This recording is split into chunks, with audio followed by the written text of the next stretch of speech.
few weeks ago, I was lucky enough to do a private with Max Lindblad, who is one of Europe's top competitors in the gi. He's extremely accomplished, and he taught me some key concepts and techniques for the open guard and the shallow lasso or the lazy lasso, which I found to be extremely cool. He's a very nice guy as well. So thank you, Max, and I hope you enjoy.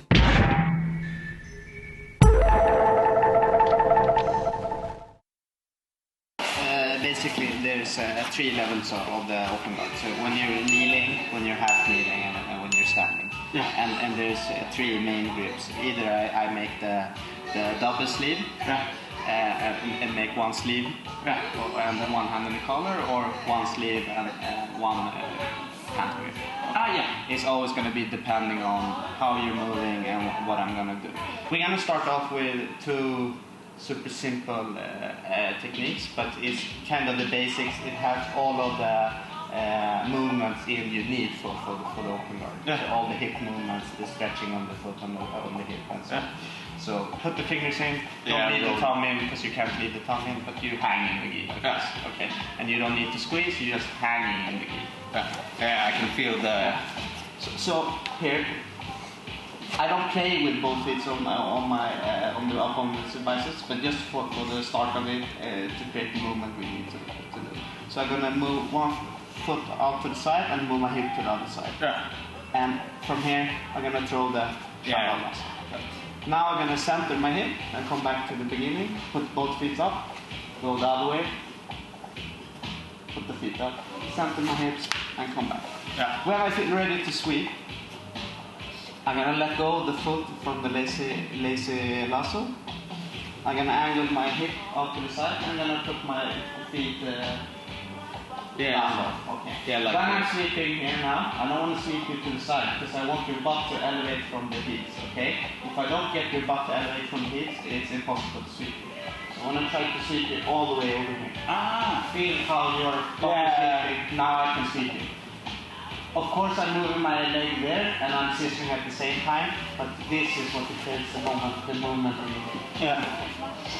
If you're sitting really wide with your leg, it's super hard, right? Yeah. Then I'm gonna put my foot inside of your knee and I'm gonna sweep. You feel how your head is coming forward, and I do the same. Yeah. Okay. Very nice. But the extension of the leg is extension of what's happening in my hip.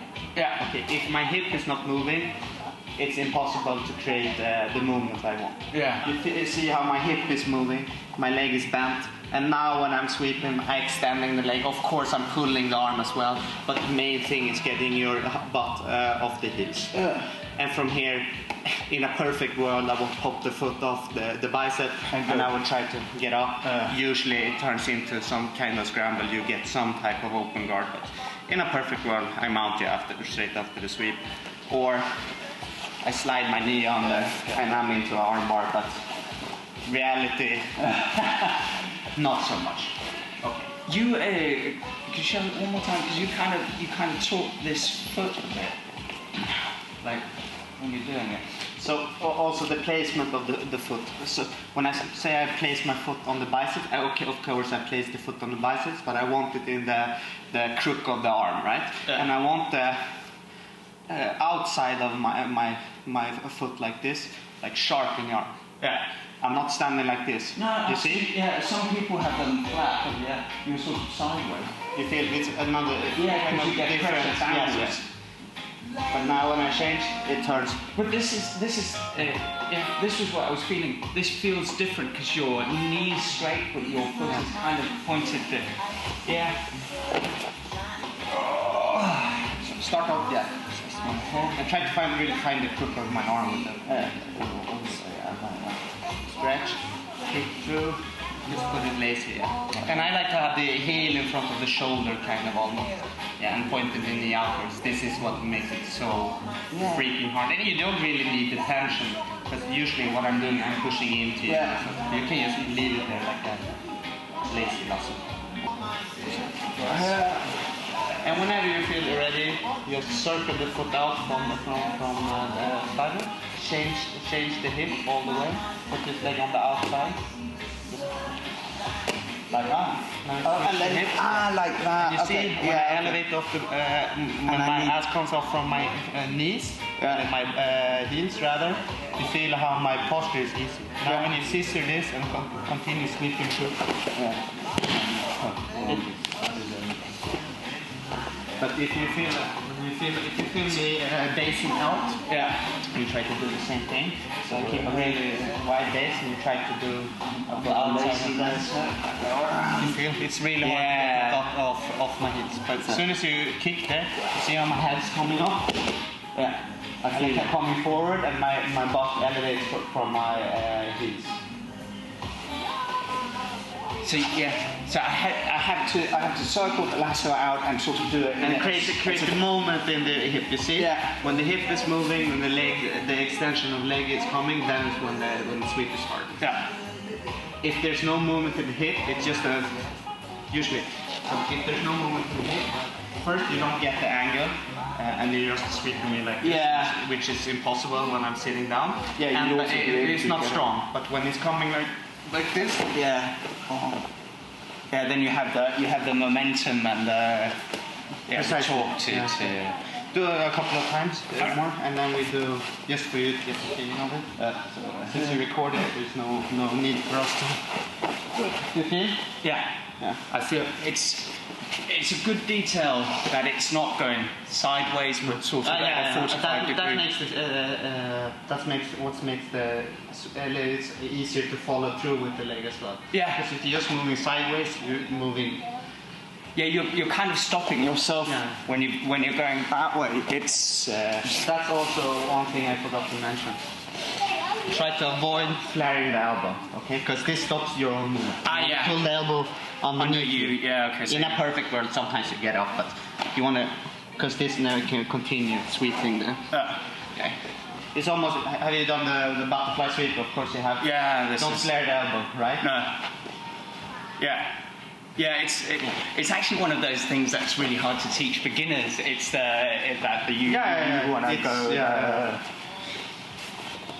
Well, advanced people as well. True. Because they don't want to listen. Well, sometimes advanced. Exactly. Sometimes advanced people. I do this and I do this. Yeah, but I'm telling you to do it this way now. Just please try it first. Then you can go back doing whatever you want. That's perfect. Yeah. And if you want to go on the armbar, keep this grip. Slide your knee underneath my armpit. And just keep so I've got it here. Pull the arm towards you and just lay it down. Oh, so I get the angle as well. Yeah. So if for some reason you would come up towards me, you can transition into that. That's really neat. But usually you don't hit that, but you can hit it. But maybe on blue belt. When you're sweeping in this motion, sometimes you just can't sweep them, right? They're just too good base and everything. So what I do is with this hook, I put it on the hip. Okay. Now I close my heel towards my butt and I center my hip back into the middle again. You see how I lift my hip off the floor? Yes. And this knee almost comes up behind your shoulder. Then I pull the arm in. Okay. Yeah. From here, what most people want to do, they want to shoot the triangle with this leg. Okay. Yeah. The problem is when you're posturing out of this, I'm missing the triangle. Yeah. So what I rather want to do is you feel the foot on the hip, it climbs towards across your shoulders. Yeah. So now when you posture, my hip can follow you and I can catch you with the other leg.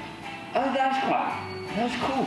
Yeah, because this one is keeping me down while this one goes over. And I can kind of climb with this foot as well. Yeah. And this leg, even if I don't have the foot on the hip, if you posture up, you feel how my hip can follow you. Yeah. If I don't have this, and you stand up, there's no way for me to catch you. So I go, then I close my heel towards my butt, I elevate my hip off the floor, punch the knee through, pull the arm, and now I climb with this leg, and then I catch you with the other leg. Yeah, so you do the switch at the end.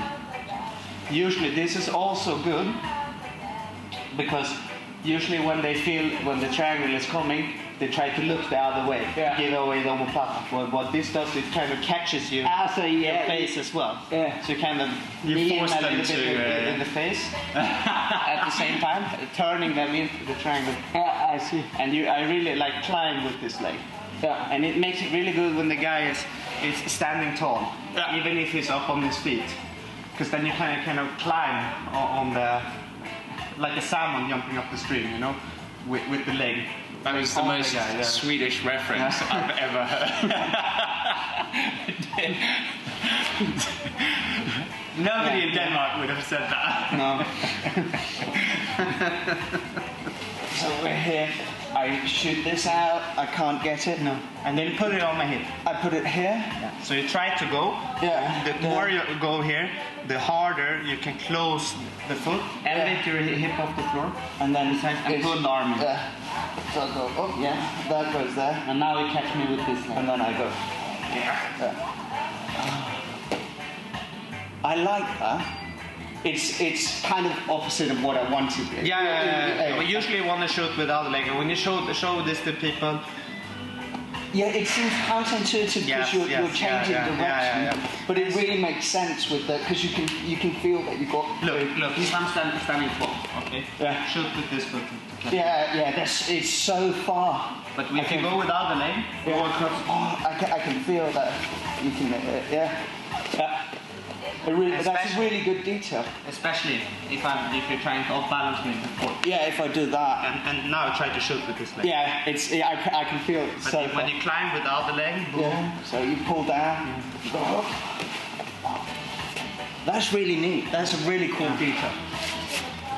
Can you do it one more time? Just So